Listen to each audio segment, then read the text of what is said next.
नमस्कार दोस्तों।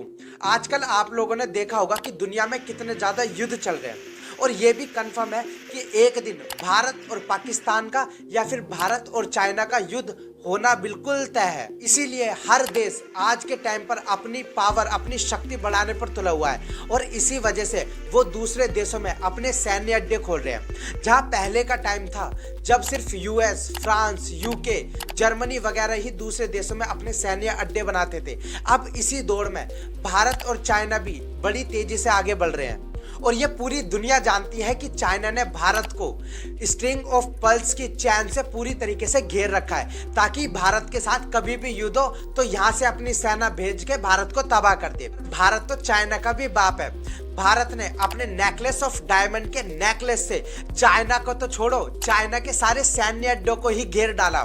इसलिए भारत से पंगा नहीं।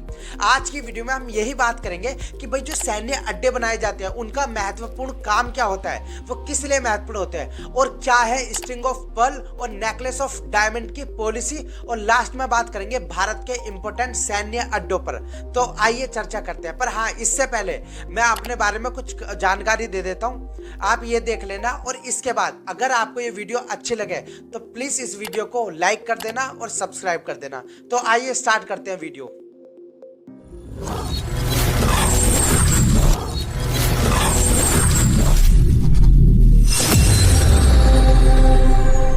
सबसे पहले बात करते हैं कि मिलिट्री बेसिस क्यों बनाए जाते हैं, जिनमें नंबर 1 पर आता है सुरक्षा। देखो, हर एक देश अपने देश की सुरक्षा दूसरे देश की सेना से करना चाहता है, इसीलिए वो दूसरे देशों में सैन्य अड्डे बनाते हैं। एग्जाम्पल के तौर पर बताता हूं कि अगर कभी पाकिस्तान अपने ग्वादर पोर्ट से हमारे भारत पर आक्रमण करने के लिए अपनी शिप भेज देता है तो हम वहीं ईरान के चाबहार पोर्ट से अपनी दूसरी आक्रमण वाली शिप भेज देंगे और पाकिस्तान की शिप को वहीं कटवा डालेंगे भारत में आने से पहले ही। दूसरा रीजन है ट्रेनिंग। लड़ाई हर दूसरे तीसरे दिन में तो होती नहीं है, तो इतने सेना बैठकर करेगी क्या, इसलिए वहां पर सेना मिलकर ट्रेनिंग करती है और साथ साथ में वहां पर युद्ध अभ्यास किए जाते हैं ताकि आने वाले युद्धों में किस तरीके से लड़ाई की जा सके। इसका एग्जाम्पल दूंगा, जैसे कि ताजिकिस्तान में फारखोर एयरबेस में ताजिक एयरफोर्स और इंडियन एयरफोर्स मिलकर युद्ध अभ्यास करती है ताकि आने वाले समय में वो एयरफोर्स में माहिर हो सके। तीसरा रीजन है सर्विलेंसेस के लिए। अपने कमांडर को फॉरवर्ड करते हैं और इस सर्दी के इलाके में बहुत ही हार्ड होता है 72 घंटे बाद। देखो, बहुत सारे देश अपने समुद्रों में नजर रखने के लिए छोटे छोटे आइलैंड पर अपने नेवल बेसिस बनाते हैं ताकि अगर भी कोई भी गतिविधि उनके देश के खिलाफ होती हो तो उसको वो पहले ही मेजर कर उसको सबक सिखाया जा सके। जैसे कि आप लोगों ने देखा होगा भी हाल ही में मार्कोस कमांडो ने कैसे एक हाईजैक शिप को बचाया था। अब बात करते हैं चाइना की स्ट्रिंग ऑफ पर्ल्स और भारत की नेकलेस ऑफ डायमंड की पॉलिसी पर। देखो, जो चाइना देश है, चाइना ने हमारे भारत को चारों तरफ से घेरने के लिए एक स्ट्रिंग ऑफ पर्ल्स नाम की चैन बनाई है। स्ट्रिंग ऑफ पर्ल्स नाम की चैन में कई देशों के सैन्य अड्डे शामिल है, जैसे कि बांग्लादेश का चिटगांव एयर बेसिस, श्रीलंका का Hambantota port, Maldives air bases और साथ में पाकिस्तान का ग्वादर पोर्ट। इन्हीं चारों के माध्यम से चाइना ने भारत को पूरी तरीके से घेर रखा है। अब भाई चाइना ने सोचा जिस दिन भी भारत से लड़ाई होगी अपने इन्हीं एयर बेसिस से अपने अपने हथियार, कभी शिप कभी एयरप्लेन वगैरह छोड़ देंगे और भारत पर कर देंगे चढ़ाई। देखो, मानो या ना मानो भारत के लिए खतरा तो था, इसीलिए भारत ने क्या करा, अपनी सबसे बड़ी चाल चल दी। भारत ने सिर्फ चाइना को ही नहीं बल्कि चाइना के सारे एयर बेसिस को अपने नेकलेस ऑफ डायमंड की चेन में पूरी तरीके से जब्त कर लिया। भारत ने अपने नेकलेस ऑफ डायमंड में कई देशों के सैन्य अड्डों को शामिल किया है। इन देशों में शामिल है जैसे कि इंडोनेशिया का सबांग मिलिट्री बेस, सेशल्स का एजम्पशन मिलिट्री बेस, ओमान का डाकम मिलिट्री बेस, ईरान का चाबार पोर्ट, ताजिकिस्तान का Farkhor airbase, Mongolia military base, Japan military base, Vietnam airbase, Singapore का चांगी एयरबेस। और सुन चाइना, अगर तुम बांग्लादेश में अपना एयरबेस बनाओगे तो हम पूरा बांग्लादेश घेर लेंगे। अगर तुम श्रीलंका में अपना एयरबेस बनाओगे हम पूरा श्रीलंका घेर लेंगे। तुम मालदीव में अपना एयरबेस बनाओगे हम पूरा मालदीव ही घेर लेंगे। और सुन, तुम पाकिस्तान में अपना घर बसाओगे हम पूरा पाकिस्तान ही घेर लेंगे।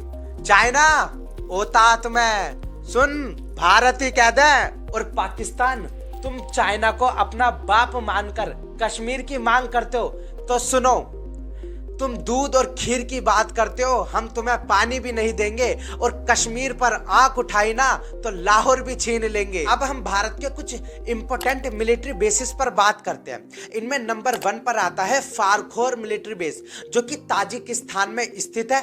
ये चाइना और पाकिस्तान के बॉर्डर के बिल्कुल नजदीक स्थित है। यहाँ पर हमेशा हमारे भारत का MiG-29 फाइटर जेट्स हमेशा खड़े रहते हैं।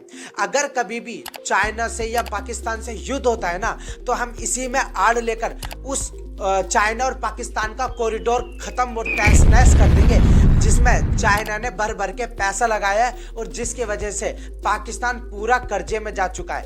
हमारे से युद्ध होते के साथ ही वो चाइना कॉरिडोर बिल्कुल खत्म है, समझ लेना। Project with an estimated value of $62 billion.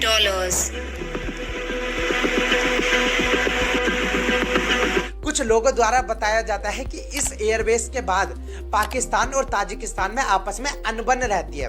Pakistan कहता है कि भाई ताजिकिस्तान को कि तुमने ये वाला जो हिस्सा है भारत को क्यों दिया, क्योंकि भारत का अब जब मन करेगा हमारे ऊपर लठ फेर देगा। वैसे भी कभी सर्जिकल स्ट्राइक, कभी कौन सी स्ट्राइक कर करके हमारे में तो बाढ़ ही रखे हैं लठ उन्होंने। दूसरे इंपोर्टेंट सैन्य अड्डे हैं, वो है मेडागास्कर के अंदर और मॉरिशस के अंदर। उत्तरी मेडागास्कर के अंदर और मॉरिशस के एलेगला आइलैंड पर भारत सरकार ने मिलिट्री बेस बनाए हैं, ताकि हिंद महासागर में होने वाली भारत विरोधी गतिविधि पर हम नजर रख सके और उन्हें पहले ही टाइम से देखकर उखाड़ फेंक सके। तीसरा सबसे ज्यादा इंपॉर्टेंट सैन्य अड्डा है लक्षद्वीप में।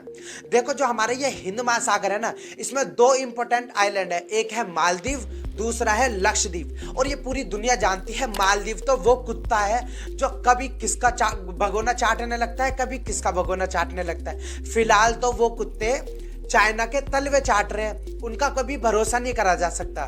इसलिए हमने मालदीव से हटकर अब लक्षद्वीप पर भी अपना एक सैन्य अड्डा खोलने की तैयारी शुरू कर दिया।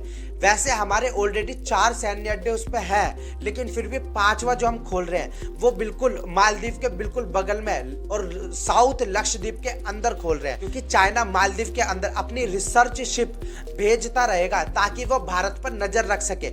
इसीलिए हम चाइना और मालदीव को टैकल करने के लिए हम लक्षद्वीप का सहारा लेंगे और लक्षद्वीप के अंदर अपना एक नया सैन्य अड्डा खोलेंगे और वहां पर हम INS जटायु को आराम से सुला देंगे कि जब भी चाइना की शिप आए उसको धोने के लिए और मालदीव को डुबोने के लिए वो शिप वहां खड़ी रहे। तो आपको ये वीडियो अच्छी लगी होगी। अगर अच्छी लगे तो प्लीज इस वीडियो को लाइक कर देना और इस चैनल को सब्सक्राइब कर लेना। Thank you so much.